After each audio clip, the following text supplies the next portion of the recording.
తెలంగాణ తెచ్చినోళ్లకు, తెలంగాణ కోసం కొట్లాడినోళ్లకు, తెలంగాణ కోసం తండ్లాడినోళ్ళకే తెలంగాణ మీద పాయిరం ఉంటుంది.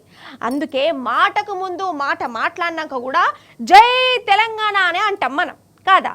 తెలంగాణ రాష్ట్రం మీద, తెలంగాణ తండ్లాట మీద పాయిరం లేకున్నా పండుగ చేస్తే ఎట్లుంటుందో నాకు ఉద్యమకారులు వాళ్ళు వీళ్ళు కొన్ని వీడియోలు పంపిరు.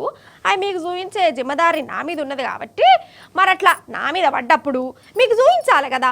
పారి ఆ సంబరాలు ఎట్లా చేసి చూద్దాం అన్నట్టు మన కొండా సురేఖక్క తెలంగాణ ఆవిర్భావం నాడు స్పీచ్ ఇస్తుంది. జనాలకు శుభాకాంక్షలు చెప్తుంది. మీరు కూడా అక్కకు శుభాకాంక్షలు చెప్పాలి. అక్క చెప్పక్క.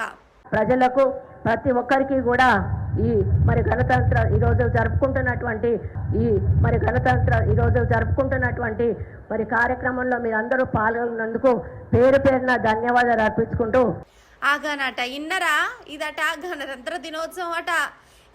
ఉత్తగా తడబడ్డదిలే కానీ అనుకోవచ్చు, కానీ తెలంగాణ పుట్టినరోజును కూడా తడబడేందో నాకు అర్థమైతలేదు.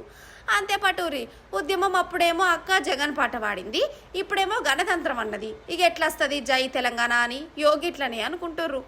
సరే అక్క అవస్థ గట్లున్నదా. ఇక గాంధీ భవన్కు రారి, ఈడ కూడా తెలంగాణ పుట్టినరోజు నాడు జెండా ఎగరేసి తెలంగాణ రాష్ట్ర గీతం అని పాట పెట్టిరు. వినాలి మీరు.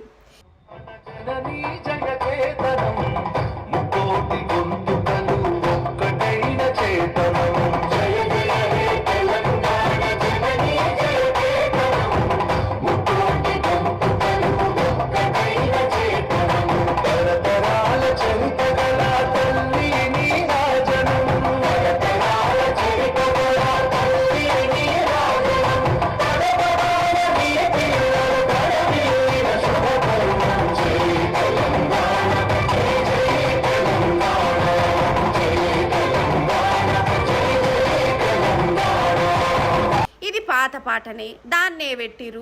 మన రేవంత్ సారు కొత్త కైగట్టించిన పాట పెట్టలే. అంటే రేవంత్ సార్ చేయించిన పాట కాంగ్రెస్ లీడర్లకు కూడా నచ్చనట్టున్నది. వాళ్ళు కూడా మెచ్చలేదా ఎట్లా? అందుకే కావచ్చు ఉద్యమం అప్పుడు మనం అందరం పాడుకున్న వాటనే ఇప్పుడు వీళ్ళు పెట్టుకొని సంబరపడ్డరు. రేవంత్ సారు చూస్తున్నావా, కొత్తగా తయారు చేసిన పాట సారు గాంధీ భవన్లోనే వినవడనిత్తలేరు. చూసుకో మరి.